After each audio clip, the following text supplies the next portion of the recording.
Perseverance, willingness to learn, and proper guidance are the three major factors of success. Hi everyone, it's me Rajal from the University of Dhaka. তোমাদের মধ্যে যদি perseverance এবং willingness to learn এই দুটি গুণ থেকে থাকে তাহলে রেজাল্টস ক্লাসরুমে তোমাদের ওয়েলকাম। আমার এই চ্যানেলে তোমরা Bangla, English, ICT, accounting, management, finance and statistics এর প্রথম ও দ্বিতীয় পত্রের প্রতিটি চ্যাপ্টার বা টপিকসের উপর ধারাবাহিক লেকচার পাবে। তোমাদের একাডেমিক রেজাল্ট কিভাবে ভালো করতে পারো সে সমস্ত গাইডলাইন্স পেতে আমার চ্যানেলটি এখনই সাবস্ক্রাইব করে নোটিফিকেশন বেল আইকনটি অন করে রাখো এবং আমার এই চ্যানেলটি তোমরা তোমাদের ফ্রেন্ডদের সাথে শেয়ার করো।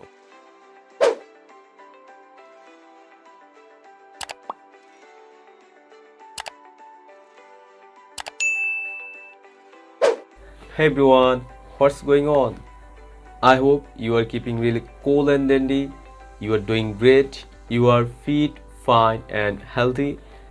আজকের লেকচারে তথ্য ও যোগাযোগ প্রযুক্তি ব্যবহারে নৈতিকতা নিয়ে আলোচনা করা হবে। বাট আলোচনা শুরুর পূর্বে আমি তোমাদের সাথে একটি বিষয় শেয়ার করতে চাই। তোমরা এই বিষয়টি জানো যে অন্যায় যে করে এবং অন্যায় যে সহে তব ঘৃণা যেন তারে তৃণ সমদহে। এটার মানে হচ্ছে যে অন্যায় করবে এবং যে অন্যায় সহ্য করবে দুজনও কিন্তু ইকুয়াল বা সমান অপরাধী। এটা এজন্যই বললাম, তোমরা যখনই দেখবে যে একটি অন্যায় তোমাদের সামনে হচ্ছে তখনই ইনস্ট্যান্ট এটার প্রোটেস্ট করবে, কখনোই ওই অন্যায়টির সাথে কম্প্রোমাইজ করবে না। তবে রিমেম্বার ওয়ান থিং, যে ওই অন্যায়টির প্রতিবাদ করতে যে যদি তোমার জীবন হুমকির মুখে পড়ে তখন ওই অন্যায়টির ফেস টু ফেস প্রতিবাদ করার প্রয়োজন নয়। অর্থাৎ ধরো যে কোনো স্থানীয় কোনো প্রতাপশালী রাজনৈতিক ব্যক্তির কোনো অপরাধের তুমি প্রতিবাদ করলা বা কোনো প্রশাসনিক ঊর্ধ্বতন কর্মকর্তাদের কোনো অপরাধের প্রতিবাদ করতে গেলা তখন কিন্তু তোমার জীবন হুমকির মুখে পড়তে পারে। সেই সিচুয়েশনে তুমি সরাসরি বা ফেস টু ফেস প্রতিবাদ না করে বা ফিজিক্যালি প্রতিবাদ না করে তুমি এটা মনে মনে ঘৃণা করবে যে এই কাজটা তুমি কখনোই করবে না বা অন্যদেরকে এই কাজটা থেকে বিরত থাকতে বলবে। আরেকটি বিষয় হচ্ছে যে রিসেন্টলি আইসিটি বা তথ্য যোগাযোগ প্রযুক্তির মাধ্যমে কিন্তু অনেক ধরনের ক্রাইম সংগঠিত হচ্ছে। এই যে এই অপরাধগুলো এগুলো কিন্তু আমাদের মধ্যকার কারো দিয়েই কিন্তু সংগঠিত হচ্ছে।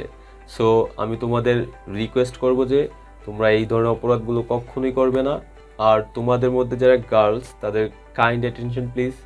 তোমরা বিভিন্ন সময় সাইবার বুলিংয়ের শিকার হয়ে থাকো বা বিভিন্ন জন কর্তৃক ব্ল্যাকমেলের শিকার হয়ে থাকো বা বিভিন্ন জন তোমাদের এমন কিছু ছবি বা এমন কিছু ভিডিও স্ক্যান্ডাল করলো যেগুলো তোমাদের মানহানিকর হবে বা তোমাদের সমাজের সামনে তোমাদেরকে বিরূপভাবে রিপ্রেজেন্ট করবে।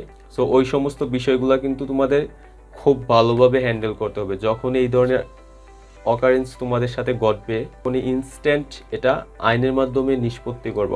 অর্থাৎ তথ্য যোগাযোগ প্রযুক্তি আইন বা ডিজিটাল অ্যাক্ট, এই আইনের আওতায় কিন্তু তোমরা তোমাদের সিকিউরিটি এনশিওর করতে পারো বা তোমরা তোমাদের বিচারটা কিন্তু এনশিওর করতে পারো।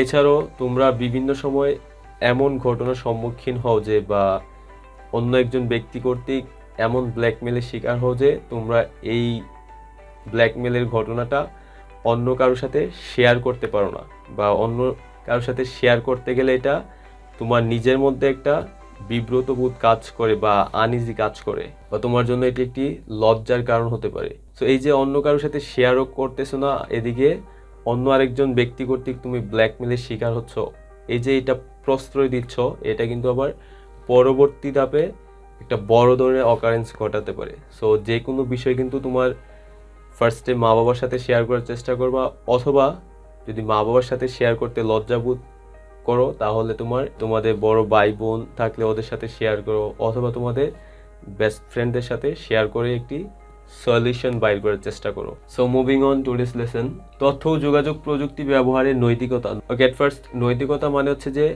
ভালো মন্দ বিচার বিশ্লেষণ করে ভালোটিকে গ্রহণ করা এবং খারাপটিকে বাদ দিয়ে দেওয়া হচ্ছে যে নৈতিকতা। 1992 সালে কম্পিউটার ইথিক্স ইনস্টিটিউট কম্পিউটার ইথিক্সে 10টি নির্দেশনা দিয়ে থাকেন।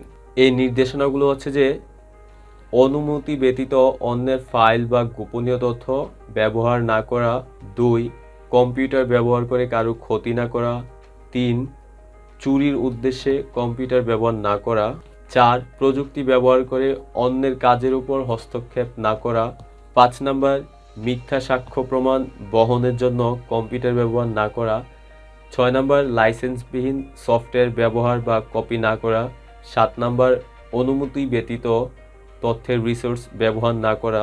8 নাম্বার, অন্যের বুদ্ধিবৃত্তিক ফলাফল আত্মসাৎ না করা। 9 নাম্বার, তথ্য প্রযুক্তির খারাপ দিক চিন্তা করে প্রোগ্রাম রচনা করা। এবং 10 নাম্বার হচ্ছে যে কম্পিউটার ব্যবহারে নৈতিকতা বিবেচনা এবং শ্রদ্ধা প্রদর্শন। ওকে, নেক্সট হচ্ছে যে ভাইরাস। এই ভাইরাসের পূর্ণরূপ হচ্ছে যে ভাইটাল ইনফরমেশন রিসোর্সেস আন্ডার সিজ। এই ভাইরাসটি হচ্ছে যে এমন একটি অজানা ক্ষতিকারক প্রোগ্রাম যেটি অটোমেটিকলি কম্পিউটার সিস্টেমে অ্যাক্টিভ হয়ে যায় এবং এটির বংশবিস্তার করে কম্পিউটার সিস্টেমকে নষ্ট করে ফেলে। সো এখানে কতগুলো ভাইরাসের নাম দেওয়া রয়েছে। নেক্সট, স্প্যামিং হচ্ছে যে অনাকাঙ্ক্ষিত মেসেজ যেগুলো প্রাপক পেতে চায় না, যেই মেসেজগুলো প্রাপকের ডিস্টার্বিং বা ডিসগাস্টিংয়ের বিষয় হয়ে থাকে সেগুলো হচ্ছে যে স্প্যামিং। তোমরা যখন মেসেঞ্জারে বা ইমেইলে এট এ টাইম একটি মেসেজ অনেকজনকে যখন পাঠাতে থাকবে, বা ধরো যে এফবিতে একটি পোস্টে অনেকজনকে যখন মেনশন করতে থাকবে, তখন কিন্তু একটা সার্টেন সময়ে ওই মেসেজটি সেন্ড করা পসিবল হয় না, বা ওই পোস্টে কিন্তু আর মেনশন করা পসিবল হয় না, তখন কিন্তু এটি স্প্যামিং। দেন হ্যাকিংটা হচ্ছে যে অনুমতি ব্যতীত অন্যের কম্পিউটার নেটওয়ার্কিং সিস্টেমে প্রবেশ করা এবং কম্পিউটার নেটওয়ার্কিং সিস্টেমকে ক্ষতি করাকে হ্যাকিং বলে। যারা এই হ্যাকিংয়ের কাজটা করে তাদেরকে বলে হ্যাকার। এখন এই হ্যাকারটা 3 ধরনের। একটি হচ্ছে হোয়াইট হ্যাট হ্যাকার, সেকেন্ড হচ্ছে গ্রে হ্যাট হ্যাকার, থার্ড হচ্ছে যে ব্ল্যাক হ্যাট হ্যাকার। এই হোয়াইট হ্যাট হ্যাকারটা কিন্তু মানে ভালো, এটা কিন্তু মানে অ্যাকসেপ্টেবল। অর্থাৎ এখানে অন্যের কম্পিউটার সিস্টেমে মানে প্রবেশ করে ওই ওনারকে জানানো হয় যে আপনাদের প্রাইভেসি বা আপনাদের সিকিউরিটি কিন্তু অনেক দুর্বল, এই ক্ষেত্রগুলোতে কিন্তু আরও অ্যাডভান্সড হতে হবে বা আরও সিকিউরিটি স্ট্রং করতে হবে। সেকেন্ড হচ্ছে যে গ্রে হ্যাট হ্যাকার, এটা 50-50, অর্থাৎ এটা ভালো আবার খারাপও দুটোটাই।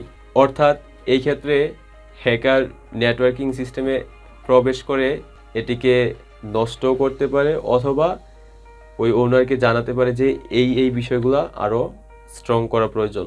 এবং লাস্ট হচ্ছে যে ব্ল্যাক হ্যাট হ্যাকার, এটা একদম টোটালি অনেক খারাপ। এটার মাধ্যমে কিন্তু হ্যাকার নেটওয়ার্কিং সিস্টেমে প্রবেশ করে পুরো নেটওয়ার্কে কিন্তু একদমই ধ্বংস করে দেয়। এই স্পুফিংটি হচ্ছে এক ধরনের প্রতারণা।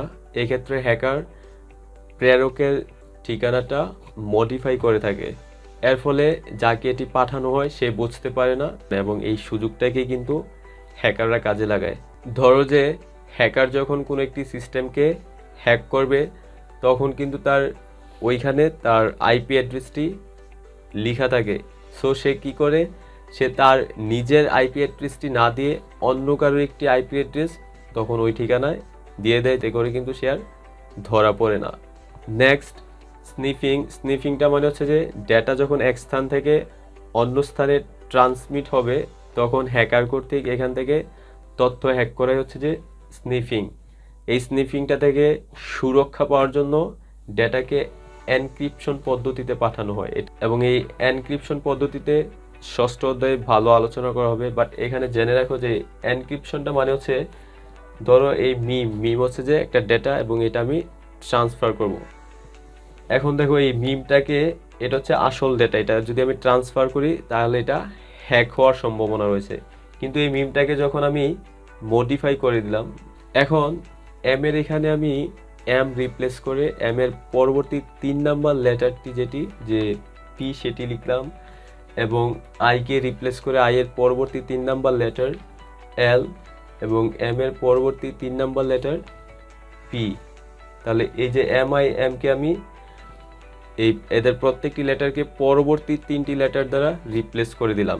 এটা হচ্ছে যে এনক্রিপশন। এতে করে হ্যাকার যদি এই ডেটাটি হ্যাকও করে ফেলে তাহলে কিন্তু সেটা বুঝতে পারবে না যে এটা আসলে এটা কি ছিল।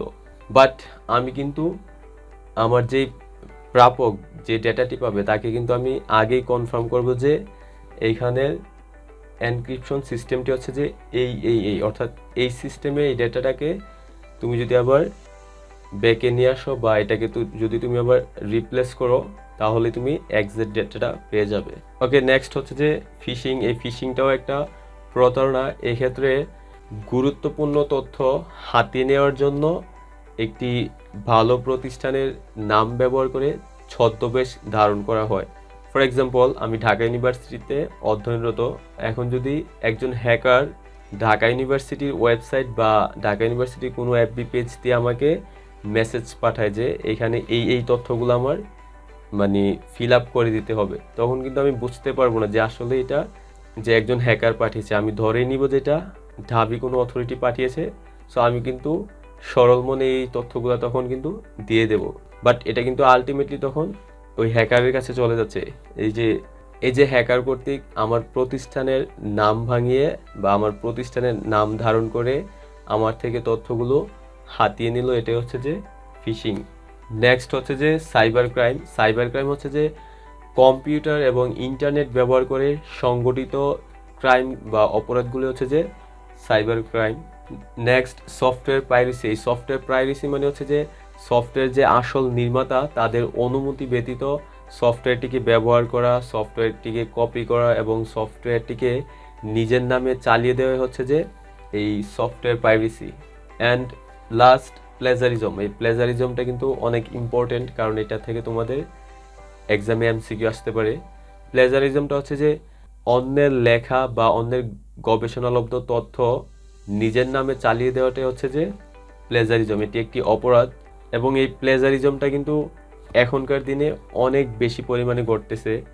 তোমরা সোশ্যাল মিডিয়াতে দেখে থাকবে যে কোনো একজন কবি বা কোনো একজন বিখ্যাত লেখকের লেখা কিন্তু নিজেরা নিজেদের টাইমলাইনে পোস্ট দিয়ে বা নিজেরা নিজেদের পেজে পোস্ট দিয়ে নিজেদের নামে চালিয়ে দিচ্ছে। এই বিষয়টা কিন্তু প্লেজারিজম। ইভেন আমাদের ঢাকা ইউনিভার্সিটির দুজন স্বনামধন্য টিচারের বিরুদ্ধে কিন্তু এই প্লেজারিজমের অভিযোগটি উঠে এসেছে। অর্থাৎ তাদের পিএইচডি গবেষণায় তাদের যেই থিসিসটি তারা প্রকাশ করেছে বা তাদের যেই আর্টিকেলটি প্রকাশ করেছে সেখানে অন্য একটি কান্ট্রির বিখ্যাত একজন। সো গাইস, আজকে এতটুকু পর্যন্তই। ক্লাস সম্পর্কে তোমাদের যে কোনো অপিনিয়ন থাকলে let me know in the comment section. See you in the next class, and till that stay cool, by.